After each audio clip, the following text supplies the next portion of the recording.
takie samochody, które raz zobaczysz i od razu chcesz się nimi przejechać. Tak było ze mną i Peugeotem 508. Czy się zachwyciłam?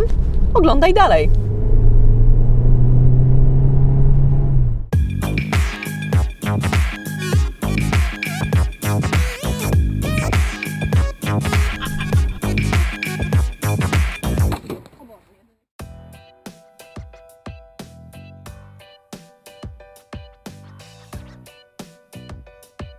Druga generacja Peugeota 508 to ogromny skok stylistyczny. Zamiast obłych linii z zeszłej dekady mamy muskularną, dynamiczną sylwetkę samochodu, który ma konkurować z Mondeo, Passatem, a może nawet serią 3 BMW.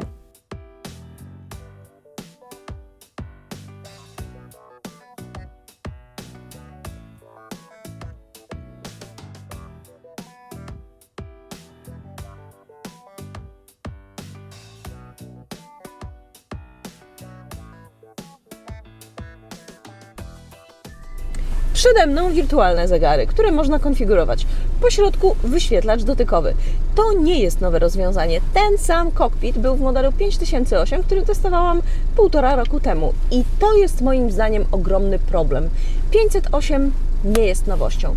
Gdybym testowała go rok temu, pewnie byłby dla mnie świeższy, nowocześniejszy, a implementacja Android Auto zasługiwałaby na pochwały. Niestety w 2019 roku Peugeot 508 przegrywa z innymi markami, jak chodzi o wygodę korzystania na wielu płaszczyznach. Na przykład w Hondzie komunikaty nawigacji z Android Auto wyświetlają się przed kierowcą. Fotele są wyjątkowo wygodne, mają certyfikat niemieckiego stowarzyszenia na rzecz zdrowych pleców, w skrócie AGR. To coś, na co warto zwrócić uwagę, bo większość z nas pewnie sporo czasu spędza siedząc albo w samochodzie, albo przy biurku. Do tych tutaj dodano jeszcze masaż. Niestety z tej potencjalnie kosztownej opcji nie można zrezygnować, jeśli chce się mieć dobre fotele. Nie lubię takich sytuacji, bo to sztuczne podnoszenie ceny samochodu. Wygoda siedzenia to jednak nie wszystko. Trzeba też dobrze widzieć, co się dzieje naokoło. Peugeot 508 jest niestety tak zaprojektowany, że słupki A utrudniają mi widoczność. Jest coś jeszcze, na co zwróciłam uwagę. Przestrzeń w środku. Tak się składa, że 508 jeździłam na zmianę z nowym BMW serii 3 i kiedy przesiadłam się z BMW do Peugeota, nagle okazało się, że tu jest strasznie ciasno. Mam 1,60 m wzrostu. Jeśli na pewno masz więcej wzrostu ode mnie, upewnij się, że będzie Ci tutaj wygodnie. A jeśli ktoś ma siedzieć za Tobą, sprawdź jak z miejscem, kiedy odsuniesz fotel tak, żeby znaleźć idealną pozycję za kierownicą.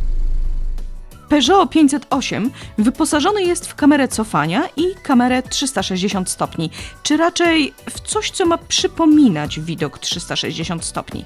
Działa bardzo powoli, czasem zdążę dokończyć manewr, zanim zobaczę na ekranie, jak wygląda otoczenie. Kamera cofania ma rozdzielczość jak mój pierwszy smartfon. Da się lepiej.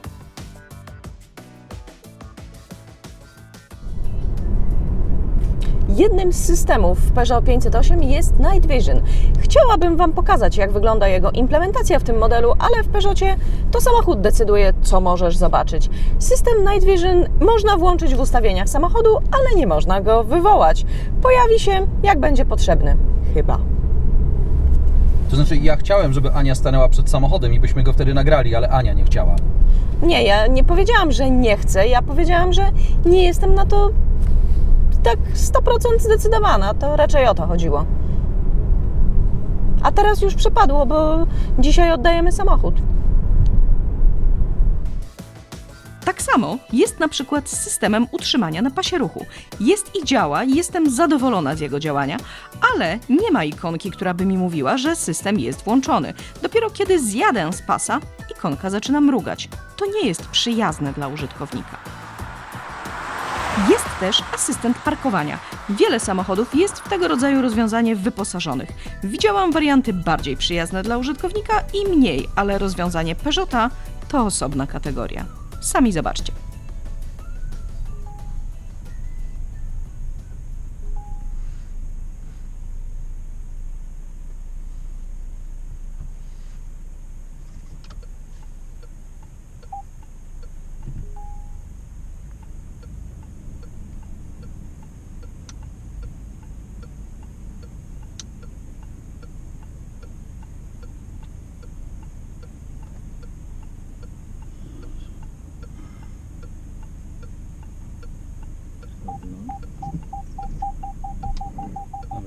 przejedzie.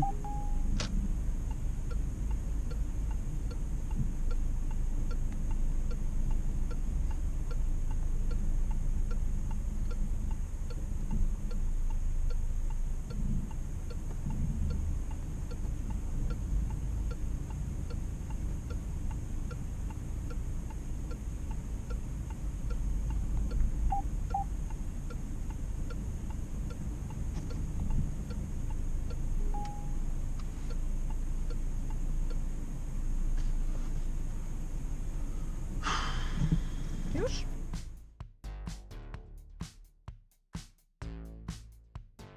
Jeśli jest się mojego wzrostu, na kanapie jest wygodnie. Nie ma tylko za wiele miejsca nad głową. W zależności od opcji można mieć 2 wejścia USB, jest nawiew, ale bez sterowania.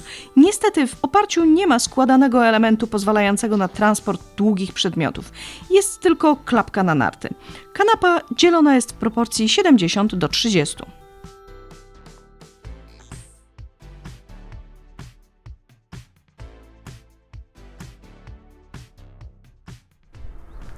487 litrów to standard w tej klasie, podobnie jak jeden haczyk na zakupy. Widocznie nikt nie potrzebuje więcej, więc nie będę opowiadać o tym, co ja bym tu wolała. Wiem jednak, że są samochody, gdzie otwieranie gestem działa szybciej. Tutaj trzeba opanowania.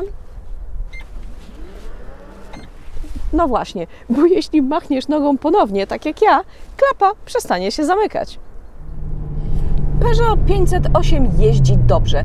Podejrzewam, że dla wielu nabywców to właśnie jest ważne, a nie systemy bezpieczeństwa o skomplikowanych nazwach czy integracja z Android Auto. Sedany nie zawsze prowadzą się dobrze. Taki Ford Mondeo jest kanapą na proste drogi, a 508 lubi zakręty, lubi dynamiczną jazdę. Silnik 1.6 o mocy 224 koni wystarcza do miasta i w trasy. W ciągu testu spalanie wyniosło jakieś 8,5 litra na 100 km.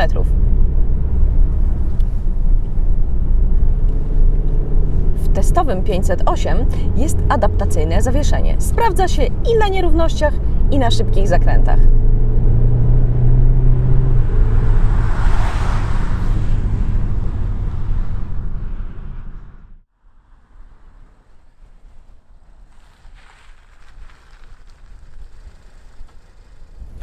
Są rzeczy, które mogą być niepraktyczne.